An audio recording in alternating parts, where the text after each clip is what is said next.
Hello, everyone, and welcome to another episode of Galveston Unscripted. Today, I sit down with Sam Collins III. We discuss the Juneteenth Legacy Project, Juneteenth becoming a national holiday, the Absolute Equality mural, the year 1528, and the Galveston Giant, Jack Johnson.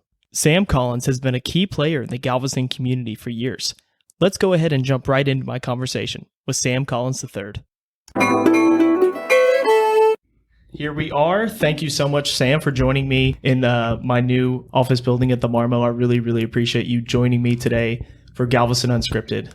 Great way to kick off the new year. Yeah, it really is. It really is. This podcast is actually spread across the nation and even some other countries like Europe and Australia and things like that. So it's kind of interesting how far this podcast has actually grown a little bit. The reach, yeah. So please tell us about yourself a little bit. Yeah, Sam Collins III, born on the island.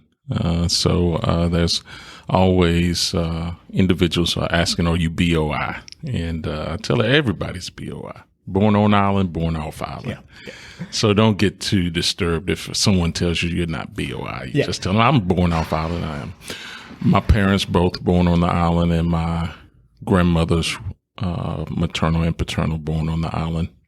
So we have a long history here. My great-grandparents, one set came here in 1925, so almost 100 years of connection to the island. And then I've traced my family roots back to the 1850s to the San Felipe Sealy area.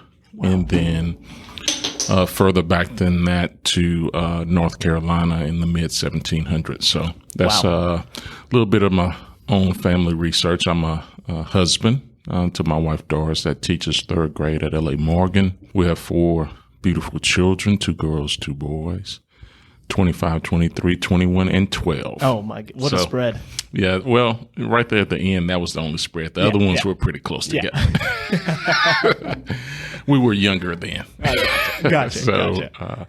But yeah, we have 2 boys, 2 girls. They're doing excellent. Very proud of them. And very proud of the work that we're doing together as a family unit. My wife, of course, I mentioned she teaches third grade. And, where would we be without teachers? They are undervalued in our society, and they have the most valuable asset in our communities, our children, and shaping the minds of those future leaders and next generation. So I always want to acknowledge her work and the work of other educators. And I do my part out here and teaching outside the walls of the school, but she's there every day on the front lines with the children, helping them to become the future leaders of our communities. I love that. So I understand that you really are a historian, not only for Galveston, but for the country and the world. You have jumped into a lot of these amazing historical events. Of course, last year in 2021, Juneteenth became a national holiday. Could you tell us a little bit about what that means to you, Galveston, and also tell us a little bit about the Absolute Equality mural over there? Sure. Last year in 2021, on June 17th, President Biden signed into law making Juneteenth a national holiday. Now, the thing that I say often is Juneteenth has always been important to the former enslaved and their descendants, and it has been celebrated since June 19th, 1865. It became more popular in 2020, and then this snowball effect of the popularity led to the national holiday, even though there had been a national group formed in 1994, the National Juneteenth Observance Foundation. They had been working for 27 years before it became very popular. Mm-hmm. And last year, of course, led by the grandmother of Juneteenth, Miss Opal Lee, who's 95 now. I think she's come to Galveston twice. We invited her in September of 2019. Before Juneteenth really became popular, she had started a petition. That petition had maybe 8,000 to 10,000 signatures before the unfortunate events of George Floyd, which led to this awakening of consciousness around certain issues. And then her petition took off and reached 1.5 million signatures. Wow. which she eventually delivered to Washington, D.C. But there have been many individuals working along the way that are less known. Reverend James B. Thomas, local activist, politician, minister, father, uncle, cousin, brother, all those things. He really pushed to get Juneteenth recognized here locally in the 1970s when he couldn't get support here from elected officials. He eventually started working with Representative Al Edwards. Representative Al Edwards then was able to get Texas to recognize Juneteenth as a state holiday in 1979. And the thing about that is 100 years before that, Robert Evans, state representative, had introduced a bill to make Juneteenth a state holiday, but it failed in 1879. So my only point is that this history has been ever present and being celebrated. It is just now on a national platform where everyone is learning about it, and it's important that we tell the full story and tell what happened here in Galveston that changed the lives of not only the enslaved, but the enslavers also, and all involved. It was not perfect. I often quote that Juneteenth celebrates the evolution of our country to a more perfect union. We were not perfect in 1528, in 1619, 1776, 1865, 2020, 2021, or even today. We're not a perfect union, but hopefully we're moving towards that more perfect union in which we will see absolute equality, in which every individual will have an equal opportunity to develop and become their very best self without hurdles or barriers being placed in front of them to hinder their growth or development. Because as we become better individuals, we become better families, better neighborhoods, better communities, better cities, counties, states, country, and hopefully a better world. Speaking of 1528, I know that's a very significant year for Galveston, for honestly, North America. Can you tell us why 1528 is such an important date and maybe expand on that a little bit? Yeah, after listening to one of your podcasts and learning about Cabasa de Vaca and Estevanico, I already knew about Estevanico. Yeah, of course, yeah. But no, I would encourage individuals to go back and listen to your podcast on that subject. But for many individuals, the 1619 date has been referenced and somewhat controversial with how do we write the history of our country and what does it mean to point out these facts of events in our past. But here in Galveston, the first non-native enslaved individual and first African to make it to these shores was Mustafa Azemmouri, who was later referred to as Esteban or Estevanico. So his name before coming here was Mustafa. And that is something we need to acknowledge, his humanity and who he was even before coming here to these shores. And then also expand the narrative around the work that he did to explore this area, this land, and his work to communicate with the natives, that he was really leading that effort. Not enough has been talked about with regards to his contributions to that exploration. Absolutely. He's been a footnote, but we're going to see if we can get a chapter in a book. And there's actually some books out there on there. Yeah. And that's one thing I would love to do before I do an episode on him, is do a real deep dive, read a few books and really learn a lot about his life. And I understand he was a linguist. He was really that, and that was one of the major contributions he made, was he was able to actually learn a native language pretty quickly and communicate. Well, when we think about it, even in today's society, we stress that individuals need to learn English and they need to speak properly and they need to learn the language. But when we think about individuals around the world and other countries, some of those individuals speak fluently in 3, 4, 5 different languages, sometimes more than that.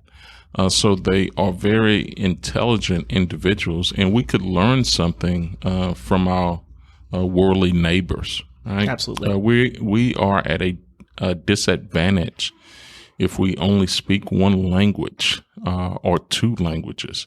That's not the world of the future. Absolutely not. We need to realize that we need to be able to communicate in multiple languages and do it fluently, which brings me to something that artist Ted Ellis talks about with regards to art. If you want to speak multiple languages, you use art because everyone can see and understand and interpret that in their own, I guess, perspectives. And that is something that I learned from him. He's been working over 30 years with his art. He's from New Orleans. His work is on display at the Juneteenth Legacy Project headquarters in the Neocultural Center on the Strand, 2217 Strand, Suite 101, where the mural is located, the Absolute Equality mural that was completed by artist Reginald Adams and the team, the creatives, Kadavian Baylor, Joshua Bennett, Dantrell Boone, Samson Adenube, and Cherry Meekins were a part of that team.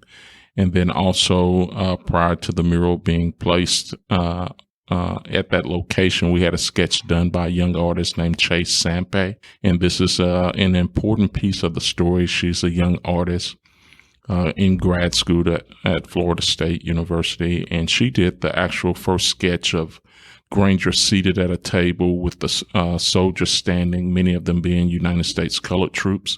And that was the central part of the project. And then we expanded from there to incorporate other pieces of the story. Beautiful. Speaking of General Granger, a lot of people have heard General Granger's name, but there's another name associated with the Juneteenth holiday and the signing of General Order Number 3, Major Frederick Emery. Yes. Could you tell us a little bit about him? Yeah, Major Frederick Emery is actually the individual that wrote and signed General Order Number 3. So when individuals visit the mural, they will notice that Granger is seated at the desk signing General Order Number 1. And many individuals question, well, wasn't it General Order Number 3 that freed the enslaved people? And that is true. So the image that Chase Sampe painted after doing her initial sketch actually has Granger and Emery in it. And I think it's the first painting to ever capture this part of the story in which Emery is seated at the desk writing General Order Number 3 and signing it. General Granger was, of course, in charge of the state of Texas and the soldiers. So he gave the order to Emery to write it. But Granger had received those orders from Philip Sheridan. Most of that language was already, according to a book, Juneteenth, written by Ed Cotham. He did a lot of research and found that other general orders had been written with some of the same language, except that middle part, the second sentence, where it says, this involves an absolute equality. And this is where we get the language for the title of the mural and also this subject matter of what is absolute equality. Not equal results, but as I stated, it is the equal opportunity to become and develop into your very best self without hurdles or barriers in place. So Emery is a very big part of the story that has been left out. Again, you could find Ed Cotham's book on Juneteenth, which was released amazingly at the beginning of May of 2021. So his time, he had been working on it, I think, 10 years or longer, and it actually came out right before Juneteenth became a national holiday. Wow. So talking about timing. The other important thing, the reason I think everyone should buy Ed's book is because there's a wonderful picture of me in it. In the back of the book, Ed does include a short little blurb there to me regarding the Juneteenth marker that is on the corner of 22nd and Strand. So that is the southwest corner is where the Union headquarters were located in 1865, where Granger and his soldiers set up their headquarters and issued General Order Number 3. Amazing. All right, so I kind of want to transition. I know you only have a few more minutes, or maybe 15 minutes. I kind of want to transition just to some general Galveston history. Could we talk about the Galveston Giant a little bit? I know you know a little bit about the Galveston Giant. Yeah, the Galveston Giant, Jack Johnson, is Galveston's most famous native son. So Jack Johnson traveled the world when most individuals didn't go more than 50 miles from their place of birth. He wanted to become the very best in the world at his profession.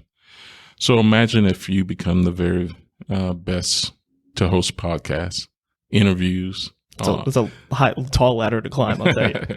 Well, the thing is, we should all strive to be the best in whatever field we're in, to be the best individuals we could be, first of all. But Johnson didn't want to be the best Black or African-American boxer. He just wanted to be the best boxer.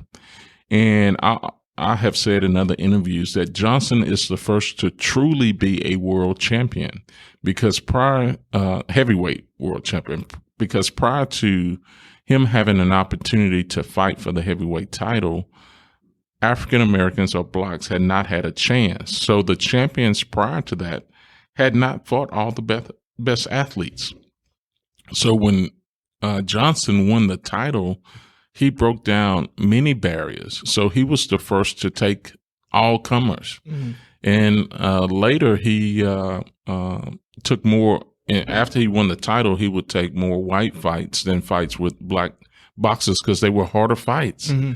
And, he was just a businessman. Yep. He was like, why would I take the tougher fight when I could fight some of these lesser opponents? And, people want to pay to see that opponent beat me, whereas they're not paying as much to see two Black athletes fight each other, because they had been they had a colored heavyweight champion belt too, and Johnson had won that in 1905. Mm-hmm. So basically from 1905 to 1915, when he lost the title for a decade, Johnson was pretty much the baddest man on the earth. Yep. At least he held that title as heavyweight champion. And he was born here in Galveston, March 31st, 1878. So 13 years, or almost 13 years after emancipation, because June of 65 is a little less than 13 exactly. So his parents had got married here on the island. He was born in 78, grew up, survived the 1900 storm. As I stated, went on to win the colored heavyweight championship in 1905, and then the heavyweight championship in 1908, and then defended it in the Battle of the Century in 1910 against Jim Jeffries on July 4th, 1910. So this Galveston Giant is someone that needs to be celebrated by everyone that has a goal to become the very best in their profession or become the very best individual. And I often say that I have two daughters, and I would not have wanted Johnson to date my daughters because he was an athlete and very popular. Yep. So as a father, I don't think I've wanted anybody to date my daughters. Yeah. That's just the thing. Yeah. So since I couldn't beat him up, the best thing would be just to keep him away. But if I was a gambling man, I definitely would have been betting on Johnson in the ring, because he was the best of his time. He was a defensive fighter. He didn't take a lot of punishment. He didn't get hit a lot. There were some writers that saw this as being a coward, because at the time they would just position that you just should be aggressive and just get in there and just beat each other up. And Johnson was just smarter than that. Yep. And he didn't take a lot of that punishment that other boxers did. And it's not to say that he wasn't aggressive, because when he had to attack, he did attack. So there's some great footage of him in the ring, and he was a very skilled fighter. Beautiful. I love it. And I understand he learned to box, or really started his boxing career on the docks of Galveston. Yeah, this was his training ground. This was his home, Galveston, Texas. He came back after he won the title. They were actually supposed to have a parade for him. He won the title December 26, 1908.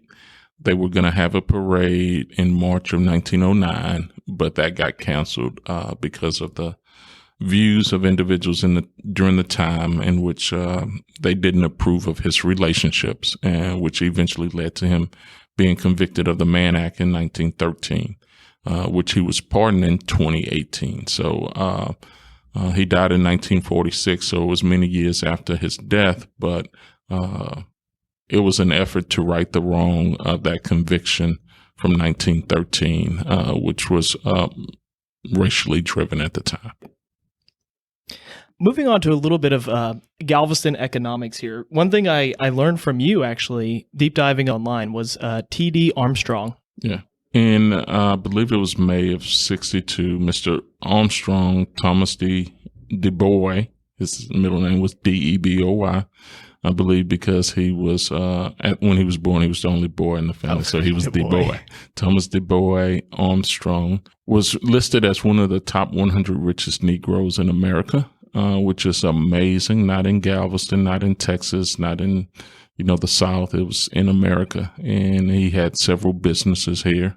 He had a drugstore, hotel, gas station, insurance company, one of the most successful insurance companies at the time. I believe it was Tyler Insurance. So just a very rich history here on the island of success and accomplishment by individuals like T.D. Armstrong and Jack Johnson. Beautiful. So one thing that I'm a little bit embarrassed by, I was born here in Galveston, B-O-I, but grew up here, a mixture between here and Texas City. And always heard of Juneteenth, always celebrated Juneteenth with my friends. But one thing I did not know was about the 1867 settlement, just right up the road, literally a few miles away from where I grew up. Can you tell us a little bit about the 1867 settlement? Yeah, so after emancipation, many of the former enslaved were looking to settle in various areas. Some of them became sharecroppers on existing plantations where they were living. But in some cases, like in Texas City, when white landowners were willing to actually sell land, in Texas City, 10-acre tracts were being sold, and the 1867 settlement was established. Britton, Bell, Hopgood, and Phillips, and I'm trying to think of the other early settlers of that area. But that 1867 settlement was a Reconstruction community in which African Americans bought land and settled, built homes, churches, schools, and eventually had a very thriving community that was literate. So many of the individuals in that area could read, which was their in census records, their literacy rates was often higher than the average in other communities across the South. So education was important to them. That 1867 settlement community is still in existence. It is on the National Register of Historic Places. The community has, of course, transitioned over time. An unintended consequence of integration was the destruction of many of the Black businesses, which dried up resources in the community there. So it was a little blighted, but they're trying to revive it. There's a 1887 Frank Bell home that is there. The Brittons still have property, and the other families that I talked about, Hopkins and others in that community that was bought way back in the 1860s. So land and land ownership is important. Home ownership is important. So for those families that still own property there, they take a great deal of pride. And Mr. Armstrong was in business with Frank Bell Jr. So they had a realty company called Bell, Armstrong, and Patrick, BAMP, and they developed much of that area around Carver Park. Yep. In that 1867 settlement community. Beautiful. Just one or two more questions. I know you only got a few more minutes. So speaking of land ownership, and since we're speaking off of Galveston Island, can you tell us a little bit about Henry Martin Stringfellow? Yeah, Mr. Stringfellow was a Confederate soldier that fought in the Battle of Galveston on January 1st, 1863. He was ordered to Galveston in October of 1862. After the Civil War was over, he settled in Galveston in the 45th and Avenue Inn area. He had an orchard there on about 5 acres, was very successful at that location. He needed more land or wanted more land. He also wanted to get away from the storms. And he moved over to Hitchcock in the early 1880s. Built his home there, had over 30 acres. He and his wife had one son, Leslie. Unfortunately, their son Leslie died in 1886, so not long after moving off the island. Stringfellow stayed there until the early 1890s and then moved back to Galveston. And when they moved, they had buried their son on the property in Hitchcock, and they moved him back to Lakeview Cemetery here in Galveston. Yep. So they moved his body back. But yeah, that Mr. Stringfellow's home is still there in Hitchcock. It is now listed on the National Register of Historic Places. I was able to get it listed in 2013. Oh, great. My wife and I purchased it in December of 2005, and we began having our very first Juneteenth celebration on June 17th, 2006, which was 15 years to the day of June 17th, 2021, when Juneteenth became a national holiday. So we've been on this 15-year journey. I spoke a little bit about the mural. The mural is kind of the baby that was birthed after many labor pains. So that was the pains of all of the leaders that worked prior to me. It included also the work of individuals like Mr. Ted Ellis and myself with the traveling exhibit to help spread the message of Juneteenth that we've been taking all over the country for years. It includes the work of many individuals here on the island. And I hate to start listing names because somebody's going to listen to the show and you say you left out this person or you didn't say that person. So I want it to be all inclusive of anybody that's ever done any commemorative work to share the history of Juneteenth is included in this. Sometimes I use a story of, people, I'm also an associate minister. People say, well, it's not necessary to go to church every Sunday, and you don't have to be in the church to be a good person. And I understand that. And sometimes you forget a message or something that was given to you or that you heard. But if you think back to any particular day over the last 20 years, can you remember what you ate on December 13th, 2009? No way. What did you eat January 3rd, 2012? No way. But it was important that you had that nourishment for your body to sustain your life on a regular basis. So the work that was done to sustain the history of Juneteenth all along the way, before it became popular, before it became commercialized, before everybody knew the story, there were people doing the work to keep it alive. Yep. And now this Galveston baby birthed in 1865 has grown up and has his PhD and has traveled the world and has experience, but there's no place like home.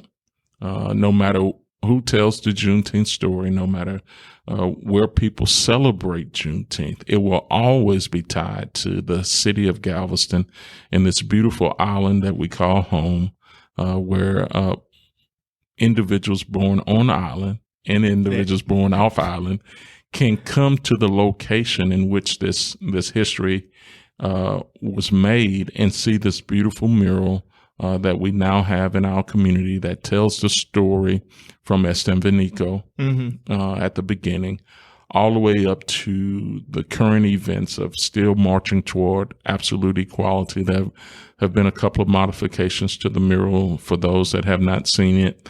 Miss Opal Lee was added. Representative Al Edwards and Reedy Chapel was added in December. And we want to thank the mural artists for their work to bring this amazing mural to our community. And we want everyone to travel to Galveston to see it. And if you can't travel to Galveston, we are working with Texas A&M University to create some augmented reality and some opportunities in which people may be able to virtually walk the streets of Galveston and see these historic structures and historic sites and maybe experience this wonderful history and learn more about this history. This is part of what I call our history salad. The lettuce and tomatoes are the stories that you hear all the time. These are the stories of the founding fathers and early settlers. But this history salad includes lettuce, tomatoes, pickles, onions, bell peppers, bacon bits, all kinds of things. It's right before lunchtime. You're getting hungry. I was really hoping to get a good Sam Collins analogy on the podcast, and this is it. I love it. Yeah, this is one of the favorite that everyone likes, this history salad. The first to kind of talk about that salad was Mr. Alex Pratt at College of the Mainland. And I was able to expand on some of his descriptive images in the salad to kind of add my own little Sam Collins twist to it. But yeah, this history salad is made up. It's not we're not made to blend and just become one thing. You know, like this salad. Each piece of the salad has its own little kind of flavor. Yep. Right. And that's what makes it so wonderful. And that's what makes it exciting, that maybe you can bite into that pepper and get a little spice, or, the texture of something different. And we want to celebrate our differences without diminishing it. So, there are some people that just want to eat lettuce and tomatoes. Yep. And, they can eat lettuce and tomatoes. I'm telling you, they're missing the spice of life. They really are. You said it, not me. So we want to spice up this history. So as individuals come into Galveston, we want them to learn this great history of this island, this wonderful place that we call home. Whether you were born here, live on the island, or don't live on the island, if you have a connection to the island, this is your home too. Perfect. So where can people go to support any of the projects you've mentioned today? Where can people go to support? Yeah, one of the things that we're doing here, instead of trying to form a new nonprofit organization that would take resources away from existing nonprofits that have been doing this work for decades, we partnered with the NEA Cultural Center. And the NEA Cultural Center is run by Executive Director Sue Johnson.